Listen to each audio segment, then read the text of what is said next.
I mean, this works together so well. I think I may have like found my new favorite like life outfit. I'm not quite sure who she is or where she's going, but it's someplace fabulous.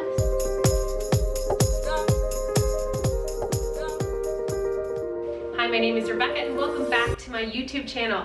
It is Secondhand September, and so I have a very fun video for you in which we're going to go through some of my newer secondhand pieces and take feedback from some of the previous videos. Everything's going to be tried on, and I'm going to give you pricing as well for roughly what I paid for some of these items. What is Secondhand September? Well, in September, in addition to Fashion Week, there's a really popular trend where you only buy clothing secondhand throughout the month of September. The goal is to bring a focus around sustainability, the environmental footprint that we can reduce when we buy clothing secondhand. So there's a lot of great stats on the impact that we can have. The fashion industry is one of the biggest polluters in the world. I have a lot of videos on TikTok about that if you want to go check them out.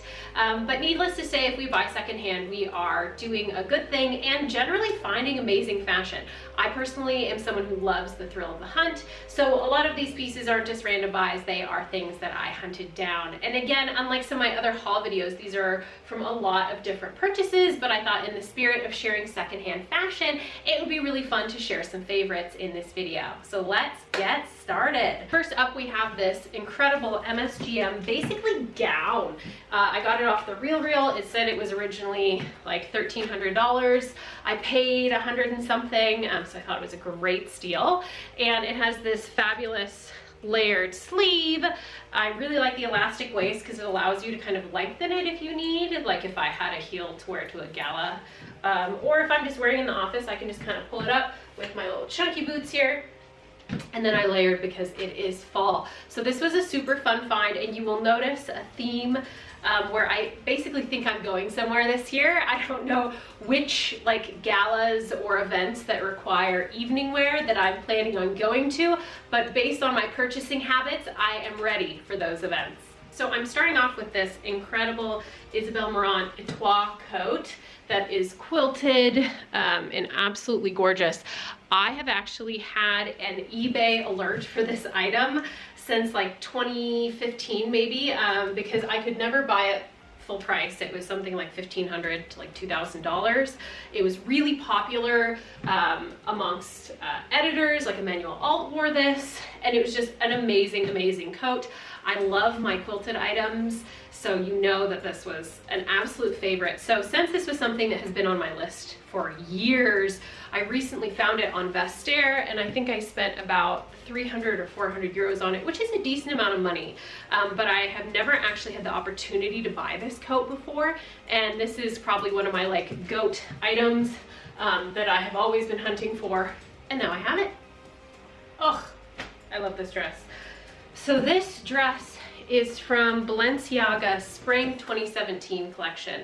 It was Demna Gvasalia, I'm gonna totally butcher his name, apologies, a second collection for Balenciaga when we really kind of got an entirely new ethos for the brand that's basically been holding strong and influencing other designers ever since. So this dress was basically a runway piece, but the story behind this is I got this from Rent the Runway, and usually these dresses are pretty expensive when they do show up, which is not very often. There's currently one in a size medium that is, I think, $700. So the reason why I got this one for a little bit of a steal of a deal, it still was $200, but I felt good about it, was because they photographed it backwards. So they had this tie and everything in the front. It just looked weird on the model. It's not how the dress is meant to be styled. And because of that, if you didn't know what you were looking at when you were shopping, you wouldn't say, oh, that's that dress from 2017, which was absolutely amazing, and know that you probably would spend a little bit more for that particular piece. So a trick here is that if you're looking on someplace like the RealReal, sometimes they do screw up with photography, so make sure to check some of those images, because you're like, wait, that looks like the back, no wonder people think it's weird. That might be something that then goes on sale, and then you can find it for a discount later. I told you we were in a dress mood.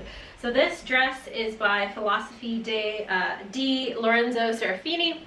It's just like this epic piece, like gown that I saw. It was like $200, and I felt for something that was quite this articulate. I was really excited to snag it.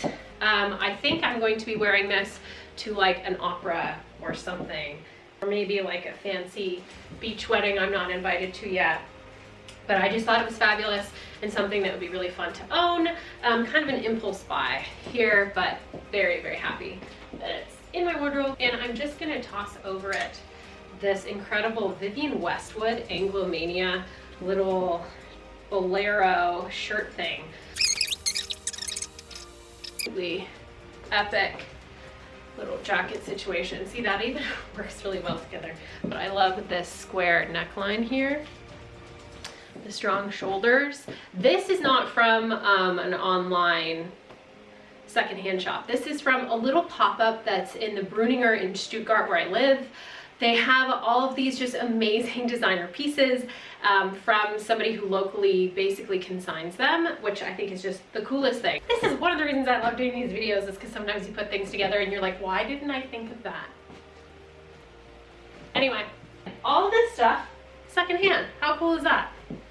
This Stella McCartney dress is another real find. I had it on my wish list for, gosh, a really long time. I want to say 6 months to a year probably. It was one of those pieces where I saw where I love just like this rich kind of not even eggplant purple, and just the easy shift dress, the solid color. I was like, I'll wear that to work. It'll be really easy to color block with in the winter. But it took me quite a while to actually pull the trigger on it, because I was like, this is a fantastic dress. I would wear it a lot. But it was always just like, there was something else I wanted more. So it just stayed in my wish list until it hit probably about, I think it was like $70 or less. And then I was like, done, she can be added. So she's fabulous. I love her, and just shows you sometimes it takes a little while to really get a good steal on a piece. And obviously if there was more demand for this dress, I wouldn't have had the opportunity to sit on it for so long to wait for the price to go down, but I'm glad I did, and she's a really fun piece to have in my closet. So you might be noticing two things, especially if you've seen some of my other videos. I love an easy dress, and there are certain collections that I'm always trying to collect pieces from. The Chloe 2016-2017 collections are just such a fun time for having absolutely fabulous, like easy, billowy short dresses. And so this was something I found on the RealReal. I'm showing you just like a little slip underneath because it's actually quite gorgeous, and I might use it for some other dresses, but then let me put the top over it.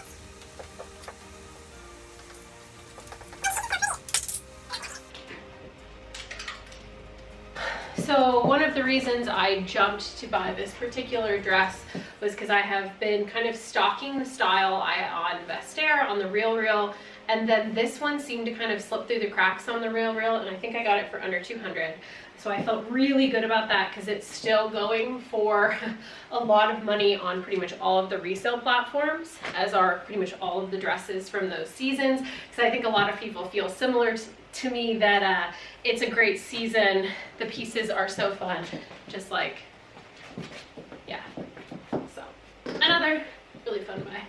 Honorable mention for this Balenciaga piece. It'll be a part of another video that I'm going to do on just kind of my Nicolas Ghesquière Balenciaga collection, which I do unfortunately have a bit of a collector's habit there. But this piece I wore, you may remember, at Copenhagen Fashion Week. You just saw the skirt in the Vogue Street Style photos. I will show them here, but this was such a fun piece, and I love that a older vintage Balenciaga piece was what was photographed instead of something that was new. So that was really fun. End of this year, my husband and I went on holiday to Greece, and of course I was like, oh, I need a blue mosaic Gucci dress to wear to Santorini so I can match just like everyone else. Well, first, I love that it has pockets. This dress did not travel very well due to, you can see it's just hand sewn little plastic pieces even here too, which is really cool. It's an absolutely gorgeous dress. I think I got it for like 115 euros on Vestiaire Collective. But regardless, I don't think it's gonna travel as much in the future just because it's a little challenging to pack. But I definitely am gonna need to find some more places to wear this because it's absolutely gorgeous. But again, zippers, silk, and sewn like mosaic plastic are a bit challenging to throw all in one dress, and yet I still absolutely love this one. I get asked fairly regularly about sizing and having it being challenging, especially with designer pieces on secondhand sites. And absolutely, it is very much a challenge. It's a lot of hit or miss. And I do understand that, of course, I fall into, as a very like straight size person, I do have a lot of privilege when it comes to even being able to fit into pieces like this. So I absolutely can acknowledge that. And so I want to show you this dress, which is from Proenza Schooler. It is from one of the more, like, if you saw my TikTok, more boring collections. But I love an easy maxi dress because I just think they're so versatile throughout the years. And I do have some older Proenza dresses that I've also gotten secondhand that are some of my favorites. So I had been hunting for this dress because it kept showing up on secondhand sites for like $1,000, and I was not gonna pay that. And so I ended up finding this one for, I ended up getting it for about $100, which I was really excited about. However, usually in Proenza, I find they run really small. So this was a size 8, and I felt really good about getting it just because I know Proenza runs really small, but I found, if you can see, it's really too big here. Like significantly too big where the fit is challenging. So I have two options. I can either kind of shorten the top here or take in the sides. I love the weight of the skirt, but again, and it's not fully zipped at the moment, it is too big. So this is something where it's like, you just never really know. I'm still happy I got the dress, and at $100, I don't mind altering it to fit me. So I wanted to share this dress, which is also from Proenza Schooler, and talk briefly about kind of the negative side of a lot of the secondhand industry. So this dress is from Proenza Schooler. It is new with tags, and I found it at the RealReal for $200. The tags are like $1,300. This is a really hot dress from this last year. They just redid it for spring 22 in a yellow. It's an incredible kind of Grecian inspired dress. It is heavy, it hangs nicely, it's gorgeous. However, it does bring up, since it's new with tags, this isn't really secondhand. Like, yes, we're keeping clothes out of a landfill in theory by buying them and giving them a second life. But the entire concept behind keeping kind of a more circular economy when it comes to fashion is really someone wears it for the duration of whatever they need that item for, and then when they would have kind of discarded the item, it gives an opportunity for that item to then go on and have another life. But what this also does is, and I'm not saying this is the case with this dress, but it gives retailers another avenue through which they can potentially sell overstock. So when it comes to that, think about like Gucci has been doing a lot of collabs with like the RealReal. That's kind of challenging because it's basically keeping the price of secondhand goods kind of artificially high, because those are a lot of brand new items to which a lot of the pricing structures say that they should basically be priced the same as the actual new product. And similarly with like really hard to find items on the RealReal that are in stores, they'll sell them for full price, sometimes even more if we're talking something like sneakers. So why that is an issue when you talk about circular fashion is it is creating a demand for those goods. If a brand has a hard time selling their overstock, they're more likely to cut less in the next year.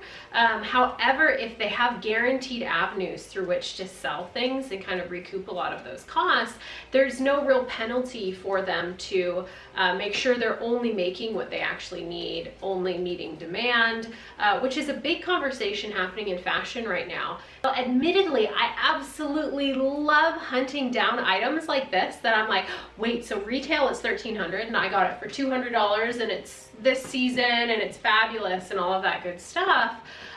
When it comes to supporting that sustainable ethos, it's not doing much, to be honest.